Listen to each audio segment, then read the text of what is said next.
রাজ্যে আরও 15 দিনের পেট্রোল ডিজেলের স্টক রয়েছে। বৃহস্পতিবার এক গুরুত্বপূর্ণ বৈঠক শেষে সাংবাদিকদের একথা জানালেন ত্রিপুরার মন্ত্রী সুশান্ত চৌধুরী। এদিন বিভিন্ন তেল সংস্থার প্রতিনিধিদের নিয়ে বৈঠক করেন তিনি। রাজ্যে এই মুহূর্তে কোনো পেট্রোল ডিজেলের সংকট নেই বলেও সাফ জানিয়ে দেন মন্ত্রী। বৃহস্পতিবার ত্রিপুরার বিভিন্ন পেট্রোল পাম্পে তেল নিয়ে জনমানসে বিভ্রান্তির চিত্র উঠে আসে।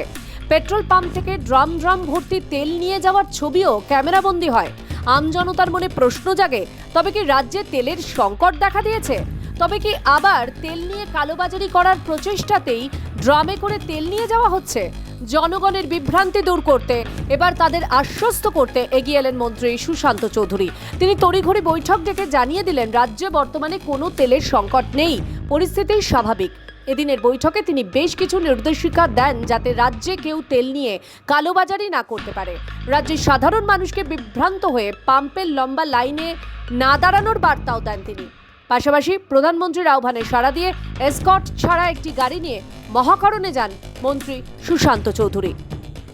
উৎকণ্ঠা এবং সেই উৎকণ্ঠায় বশীভূত হয়ে একটা লাইন শত শত মানুষের, যা বিগত দিনে কোনো ন্যাচারাল ক্যালামিটি, প্রাকৃতিক দুর্যোগ যখন হয় তখন আমরা দেখতে পাই।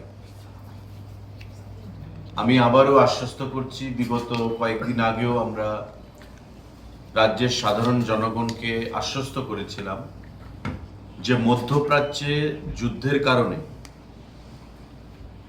যে সারা বিশ্বের মধ্যে পেট্রোল এবং ডিজেলের সরবরাহ নিয়ে একটা অনিশ্চয়তা, একটা অস্থিরতা দেখা দিয়েছে, এবং এতে করে আমরা দেখেছি আমাদের রাজ্যেও মানুষের মধ্যে একটা অনিশ্চয়তা, অস্থিরতা দেখেছিলাম যে হয়তোবা পেট্রোল এবং ডিজেলের সংকট তৈরি হয়ে গেছে।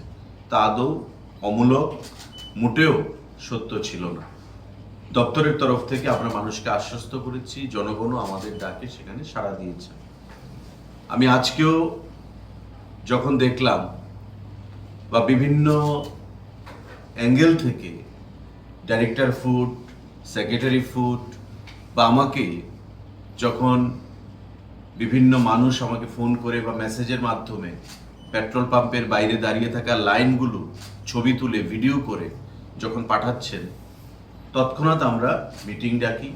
Secretary food, director food, IOCL, PPCL এবং এইচপিসিএল, এসডিএম সদর মহকুমা, রানীর জিরানিয়া এবং আমাদের মোহনপুরের, তাদেরকে নিয়ে যে অ্যাকচুয়াল কন্ডিশনটা কি রয়েছে তা জানার জন্য